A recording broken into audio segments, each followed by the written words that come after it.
Folks, welcome back. I have your latest home prices and insights for the City of Toronto for week ending April 27, 2022.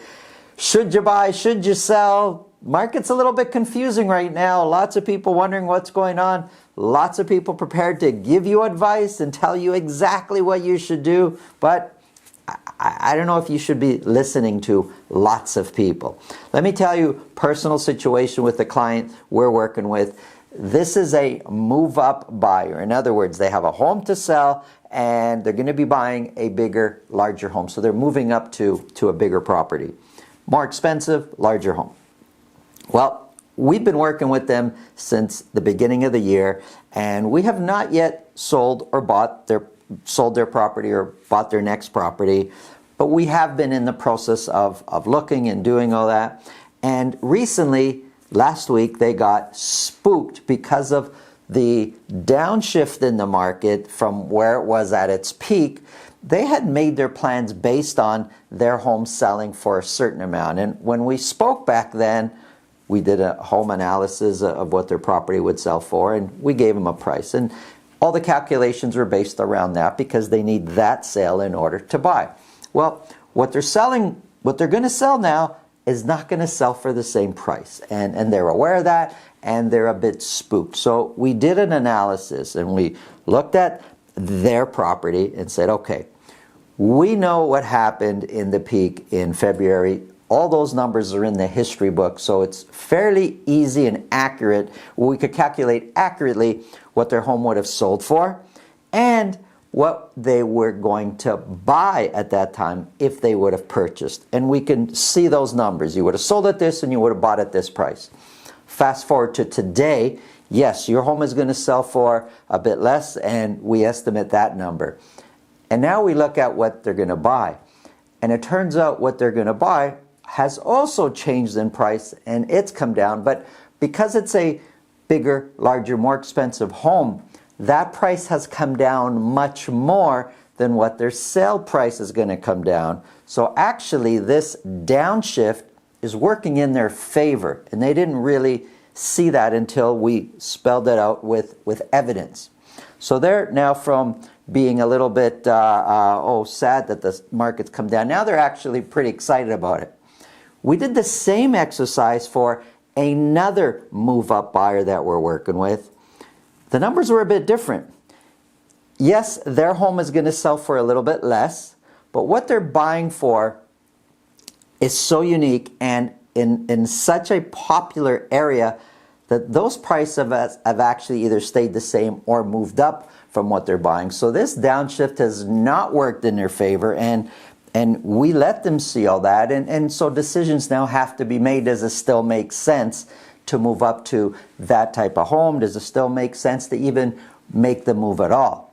And the reason I'm bringing up these two stories, because it's just too easy to have a one strategy fits all, and that would be a mistake.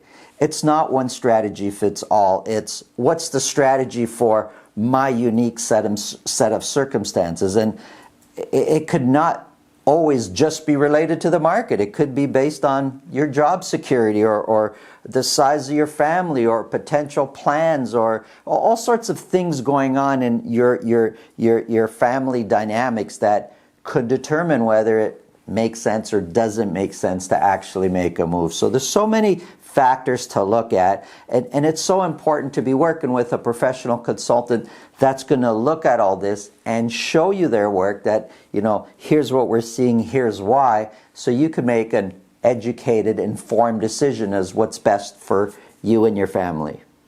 If you think this video will help anybody you know, please pass it along. Let's get into the numbers.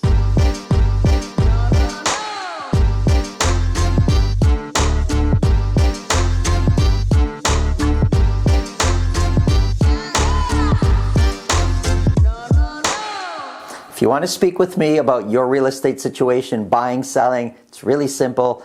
Below this video, there's a link to my calendar. Click on that and book a time that's convenient for you. This way, I'll know ahead of time and I'll organize my schedule so I can talk to you about whatever's on your mind. Go Leafs go! Oh man, did you see the game last night? My son and I are big Leafs fan, and we're so excited that we got something to cheer about. Man, the Leafs are doing awesome. The first game was just, if they could play like that, I'm going to just whisper this, they could probably win the Stanley Cup. I don't want to say that out too loud just in case, but go Leafs, go. So exciting. Oh, we're here again for the market report. Let me get into that before I get too carried away talking about the Leafs. Okay, so market, it's tighter again. Prices are up, months of inventory. We've had this conversation before. That's the real estate market. It goes up, goes down. Let's get right into it. This is just for the city of Toronto. I've got a whole year here broken down by week. So the previous market report, it's like, wow, like sales were right down to nothing practically. And this last week ending April 27th, it's like everything just bounced back to where they were previously. So we sold 218 detached properties, which kind of brings us in line for most of April. 73 of those were at $2 million or more, which is double what we did the previous week, but in line to where we've been most of April. And average sold price is just under $2 million to $1,941,000. And again, kind of in line, a little bit on the low side, but way up from the previous week, but in line to where we were for parts of April. So it kind of seems like it's bounced back, excuse me. When we compare properties selling at $2 million or more last year versus this year, last year we sold 76, this year 73, so pretty similar. Average sold price is sitting at 10% higher than what it was last year at this time. Median price is 13% higher than what it was last year at this time. Overall, average sold price has been coming down. Median price has been coming down, but it's not like down. It's gradually been coming down over the last few months. Looking at sales, of the 218 that did sell, 68% sold at list price or more. Last year, 74% sold at list price or more. So it was more competitive last year.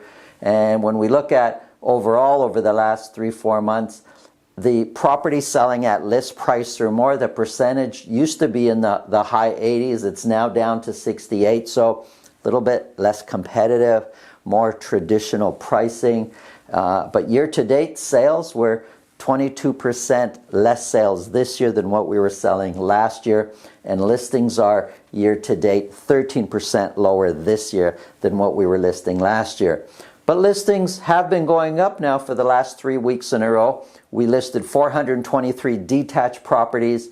And when we look at months of inventory, with the increased sales, the listings kind of where they are, active listings, if I could go back 1 second, a little bit lower than what they were the previous week. That's bringing down months of inventory to 1.1 months of inventory. So down from last week. Last week it shot up quite a bit, but now we're back to 1.1, which is in line with where we were most of April. So prices kind of back in line to where they were for April. The amount of properties, sales are back in line. Property selling at $2 million, back in line, and months of inventory is back in line to where it was before. So the big question is, what's going to happen from here on in? Which way is it going to go? Well, we got to kind of wait and see what happens with that. But looking at Toronto broken down into 3 sections, west, central, and east, where prices are up in central, prices are up in west, and in east, pretty much the same, barely moved. Here's a quick snapshot of West Toronto. Sales are up in all these regions. We sold 70 detached properties in West Toronto, 69% sold at list price or more. Average sold price is 16% higher than last year, and median price is 12% higher than last year's median price. And months of inventory went from 1.6 down to 1 months of inventory, and average days on market is a little bit shorter, also at 9. When we look at central Toronto, look at this big, huge difference in months of inventory. We went from 3.1 months of inventory down to 1.7, kind of sort of in line, I guess, where we were for most of April. We sold 64 detached properties in central Toronto. 58% were at list price or more. Average sold prices only 3% higher than what it was last year, but median price is 13% lower than what it was a year ago. This is for central Toronto. And central Toronto does have the lion's share of the luxury market, and just those prices tend to really move the needle quite a bit one way or another. Here's East Toronto. The highest sales are normally in East Toronto. We sold 84 detached properties. It's also the most competitive area. East Toronto is basically East York and Scarborough. 76% sold at list price or more. Average sold price is 14% higher than what it was a year ago. Median price is 16% higher than what it was a year ago. We used to think, 3, 4, 5% year over year increase was good, but we're still in the 14, 15, 16% higher than last year kind of mode right now. Months of inventory came down from the previous week. It's now sitting at 0.8 months of inventory, and kind of averages out to where it was for a good part of March and April. Average sold price, it came down by $4,000. It's now sitting at $1,427,000 for East Toronto average sold price. Overall, it's been coming down, and most of Toronto, it has been coming down, but this last week kind of showed a bit of strength and bouncing back.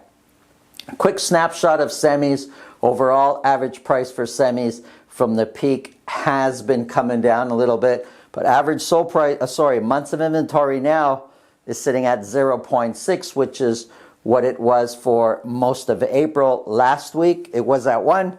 The previous week was at 1, and it's now at 0.6.